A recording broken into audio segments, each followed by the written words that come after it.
रात्री 2 वाजले होते. ती अजूनही जागी होती. फोन हातात होता. चॅट ओपन करून बसली होती. लास्ट सीन 12 वाजले होते. तिला माहीत होतं तो मेसेज करणार नाही. पण तरीही ती वाट बघत होती. कारण कधी-कधी आपण माणसाची वाट बघत नाही. आपण त्या फीलिंग्सची वाट बघत असतो, जिथे आपल्याला वाटतं कोणीतरी आपलं आहे. सुरुवातीला सगळं परफेक्ट होतं. तो तिच्याशी तासनतास बोलायचा. छोट्या-छोट्या गोष्टी शेअर करायचा. खाल्लंस का? झोपलीस का? त्या साध्या गोष्टी. पण तिच्यासाठी त्या सगळ्या खास होत्या. ती त्याच्या प्रेमात पडली नाही. ती त्या सवयीमध्ये अडकली, जिथे कोणीतरी तिला आवडत होतं. पण नंतर मेसेज कमी झाले, कॉल्स थांबले आणि बिझी आहे हे सगळ्यात सोपं उत्तर बनलं. आणि तिला आतून माहीत होतं, माणूस बिझी असू शकतो, पण ज्या व्यक्तीची व्हॅल्यू असते, त्याच्यासाठी वेळ काढावा लागत नाही. ती रोज वेट करत राहिली. तो येत जात राहिला. ती त्याला समजावत राहिली. तो तिला इग्नोर करत राहिला. एक दिवस ती खूप थकली होती. तिने विचारलं, "तुला खरंच माझी गरज आहे का?" तो टायपिंग करत होता. ती स्क्रीनकडे बघत होती. "तू खूप चांगली आहेस, पण मला आता रिलेशनशिप नको आहे." त्या एका पळने तिच्या सगळ्या भावना तुटल्या. कारण ती इतके दिवस रिॲलिटी नाही, होपमध्ये जगत होती. त्या रात्री ती खूप रडली. पण रडताना तिला एक गोष्ट समजली. ती त्याला मिस करत नव्हती.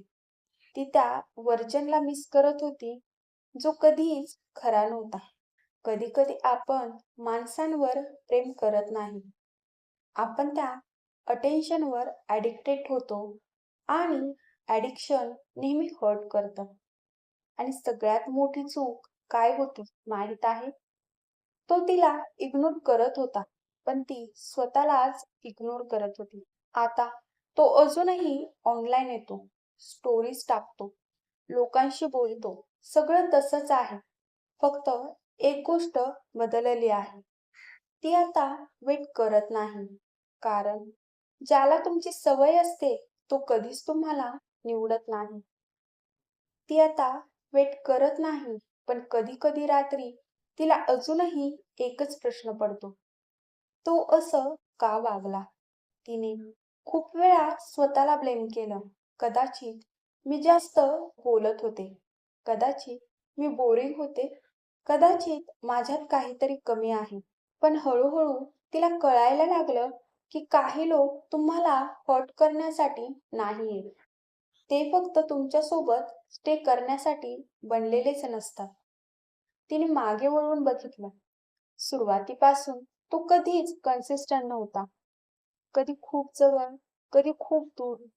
आणि तिला एक पॅटर्न दिसला. तो तेव्हाच यायचा, जेव्हा त्याला गरज असायची.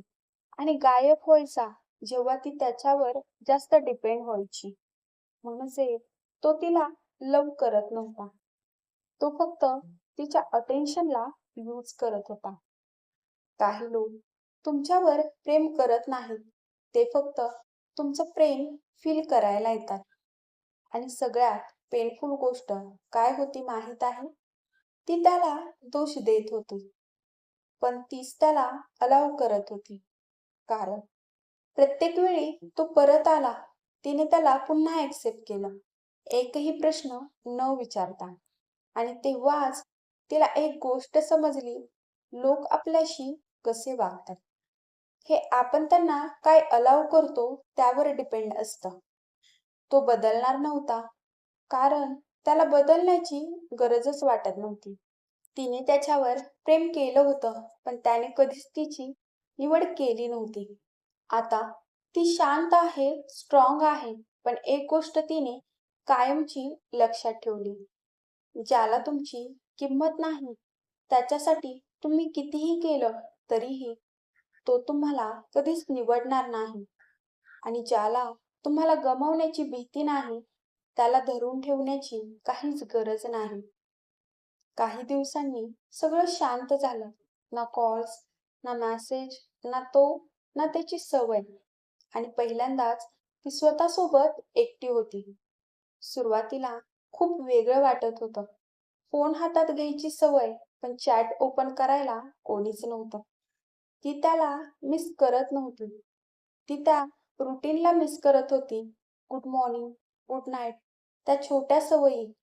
एक दिवस तिने फोन बाजूला ठेवला आणि स्वतःला एक क्वेश्चन विचारला, मी शेवटचा वेळ स्वतःसाठी कधी जगले आहे? उत्तर नव्हतं. कारण ती खूप दिवसांपासून फक्त त्याच्यासाठी जगत होती. ती लगेच स्ट्रॉंग झाली नाही.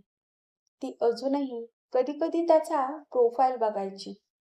कधी-कधी टायपिंग करून डिलीट करायची. कधी-कधी रडायची. पण एक फरक होता. ती आता स्वतःला थांबवत होती. एक दिवस तो परत आला. हे, लाँग टाईम? पूर्वी असतं तर तिने लगेच रिप्लाय दिला असता. पण यावेळी तिने फोन बघितला आणि ठेवून दिला. कारण तिला आता समजलं होतं की क्लोजर त्यांच्याकडून येत नाही, तो स्वतःला द्यावा लागतो. ती त्याच्याशिवाय जगायला शिकत नव्हती. ती स्वतःसोबत जगायला शिकत होती. ती आता हसते, फ्रेंड्ससोबत वेळ घालवते, स्वतःसाठी प्लॅन करते आणि सगळ्यात इम्पॉर्टंट ती आता स्वतःला चूज करते. कारण शेवटी कोणी तुम्हाला सोडून जात नाही.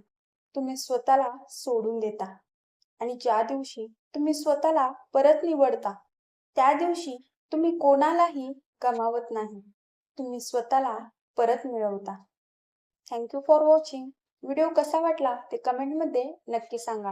व्हिडिओ आवडला असेल तर व्हिडिओला एक लाईक आणि चॅनेलला सबस्क्राईब नक्की करा.